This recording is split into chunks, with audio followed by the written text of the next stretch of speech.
Everyone, मी संपदा तुम्हा सगळ्यांचं आपल्या एका छोट्याशा मिनी ब्लॉग मध्ये पुन्हा एकदा स्वागत करते।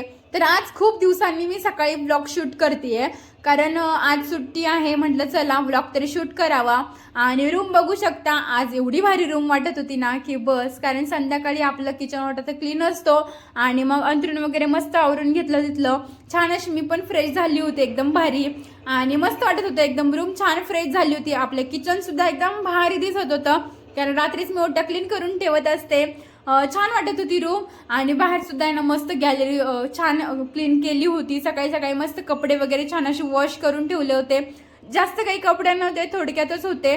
म्हटलं चला, आणि गॅलरीमध्ये मस्त झाडांना एकदम भारी ऊन भेटत होतं, प्लस मी पाणी पण दिलं होतं।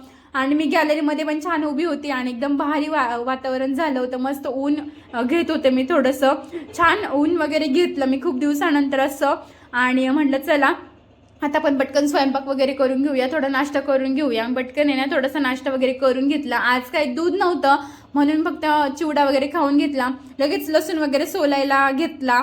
आणि इथून पुढे काय झालं ना, मी शूट करायचं लिटरली विसरूनच गेले। आणि आता म्हटलं चला आपण डायरेक्ट रात्रीच शूट करायला घेतलं होतं मी, कारण दिवसभर मी जे काही केलं ना त्यात विसरूनच गेले व्हिडिओ शूट करायचं। मग रात्री मस्त शूट करायला घेतलं। आणि आम्हाला आज आहे ना दळण दळायचं होतं, मग आम्ही बाहेर जाणार होतो आणि पेट्रोल पंपावरती थांबलो होतो, कारण आहोंचं आहे ना काहीतरी क्रेडिट कार्डचं काहीतरी काम होतं।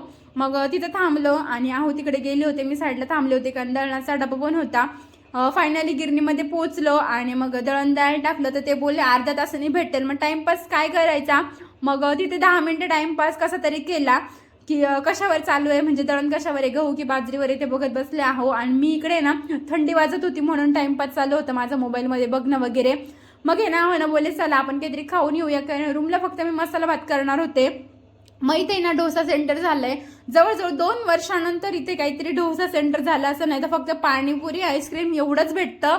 मग इथे ना म्हटलं चला डोसा कसा लागतो टेस्ट तरी करूया। मग आम्ही दोघांनी मस्त डोसा वगैरे खाऊन घेतला, कट डोसा घेतला होता। आणि ते काका पण 4 वेळा विचारत होते टेस्ट कशी आहे, म्हटलं एकदम भारी। आणि खरंच पर्सनली मी सांगते की टेस्ट खूप भारी होती, मस्त घरगुती लागत होती टेस्ट। मग आम्ही दोघांनी एक कट डोसा खाल्ला, त्याच्यानंतर पुन्हा गिरणीमध्ये गेलो होतो। मग तिथे 10 मिनिटं होते, मग मी टाइमपास असंच मोबाईलमध्ये बघत बसली होती, कारण खूप थंडी वाजत होती। तुम्हाला व्लॉग कसा वाटला कमेंटमध्येच नक्की सांगा।